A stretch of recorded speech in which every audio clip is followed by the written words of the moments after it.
दुनिया भले બધા એમને બોલાવતા હોય ને પ્રોગ્રામ કરાવતા હોય ને પૈસા દેતા હોય, પણ બધા ભજન વાળા ન હોય. બે ચાર તો એવા બેઠા છે કે અમારી ભૂલ ક્યાં આવે. આ બધા અનુભવ બોલે. અને હું તો બાબુ બધાને કહું છું કે આમાં સારું લાગે રાખવાનું, ખરાબ લાગે પડ્યું રહેવા દેવાનું. બાકી બીજી ઊંડી ઉતરવાની કોઈ ચર્ચા કરવાની વાત જ નહીં. આપણે કોઈ જવાબ દેવા કોઈને યારે સહમત થયા જ નથી. આપણે કોઈ ટકાય નથી જોતા મને સાદા ટકા આપી દે હું પાસ થઈ જાઉં. ના, એવું કઈ મારા વિડીયો આવે છે ને, વિડીયોમાં કોઈ હું ક્યાંય બોલ્યો જ નથી. કોમેન્ટ કરજો ને સબસ્ક્રાઇબ કરજો ને ફોલો કરજો. ના કાંઈ નથી કોઈ તો બોલો 1000 હાથ વાળો રામો પીર કરશે તેથી મારી ભૂખ ભાગે. 2 જણા કરે એમાં હું મારી ભૂખ ભાગવાની કોઈ જરૂર નથી. ના કાંઈ ન કરતા 500 ના ભાવના ઘઉં લાવો ને, એમાં કાંકરા આવે ને 500 ના ભાવના જ હોય. કાંકરા ખવાય નહીં એને કાઢી નાખે અને ભેગા દળાવો તો દાંત ભાંગી જાય. એટલે કાંકરા પીડા રહેવા દેવા. એમાં આમાં કાંકરા જેવું આવશે એ પડ્યું રહેવા દેવા. કારણ કે ભૂલ જીવતાની થાય, મરેલાની ન થાય. આખી રાત એમાં બોલીને એમાં એક જગ્યાએ ભૂલ આવે ને આખી રાતમાં તને એટલું જ સમજાણું, બીજું કઈ લે એવું આવ્યું જ નહીં. અરે અમુક તો એવા બુદ્ધિના ગાળિયા થયા છે ભાઈ. અને એમાં આમ તમે જોવો તો કોમેન્ટમાં બાપુ કાનના કીડા ખરી જાય એવું લખે. અમને કાંઈ ફેર નથી પડતું બાપુ. આખી દુનિયાની બહેનો દીકરીઓ સાંભળજે, કાંઈક તો બાપુ સંસ્કાર કંઈક હોવા જોઈએ, ન હોવા જોઈએ. શું તમારે આમાં કાઢવું છે?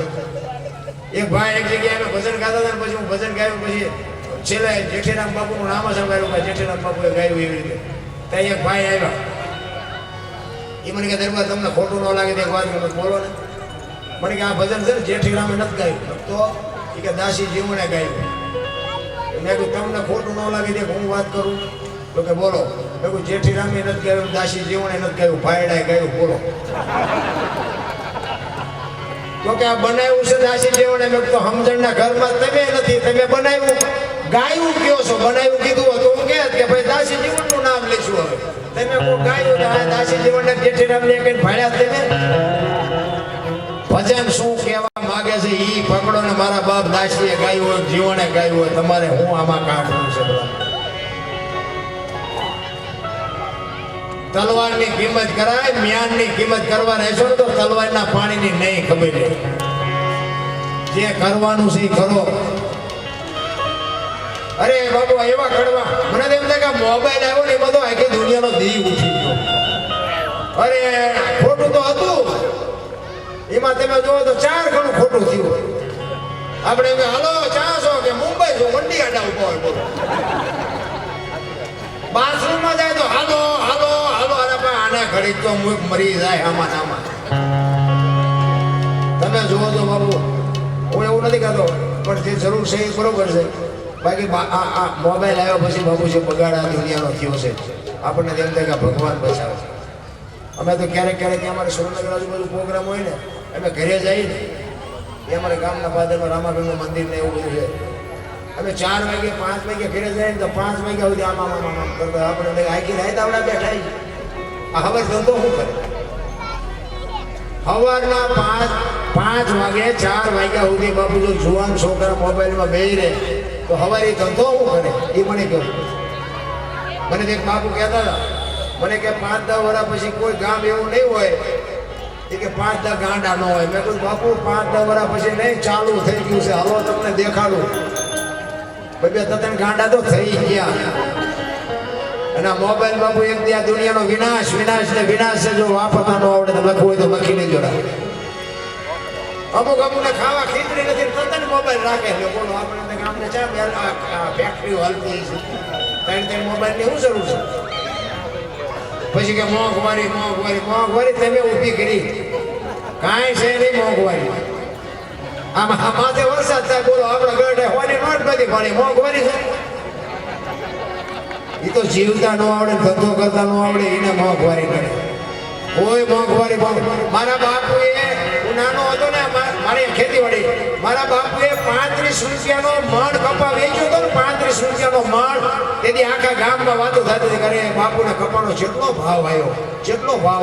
અત્યારે 2000 રૂપિયા છે. એ બધું એ કઈ નહીં કરવાનું, મોંઘવારી મોંઘવારી મોંઘવારી.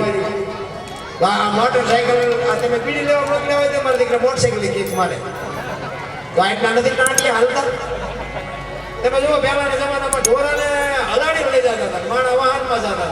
અત્યારે માણા હાલે સવારમાં રોજ ઉઠીને ઢોરાને ફ્રેશ ખડારામાં લઈ જાય. ઊંધું થઈ ગયું બધું. આપણે પેલા લગન પ્રસંગ હોય ને, રોડ હોય ને, એકાદો હારો ડાયા માણસ બે ક્યાંય કૂતરું કૂતરું ન આવે. અત્યારે કૂતરું નાખે, બોલો માણા નો આવે, રહોડે કૂતરું નાખે. અરે જુઓ તો ઘણા બધું ઊંચું થઈ ગયું. ભલા મારા એ કોરાની આખું ગામ બાપુ નિંદા કરે છે, ટીકા કરે છે. એટલે મહાપુરુષો કહે છે, અન્ન સમીન ઔષધિ ચરણા સમોન જાપ, કૃષ્ણ સમોન દેવતા નિંદા સમોન પાપ.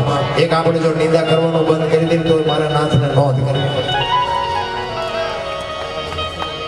તમે નવરા થાય અને બાબુ 2 માળા કરીએ કે 5 ઈશ્વરના નામ લે. ગંગા સતીની બાબુ વાણી કહે છે 21,600 શ્વાસ હિમનામ જાય છે.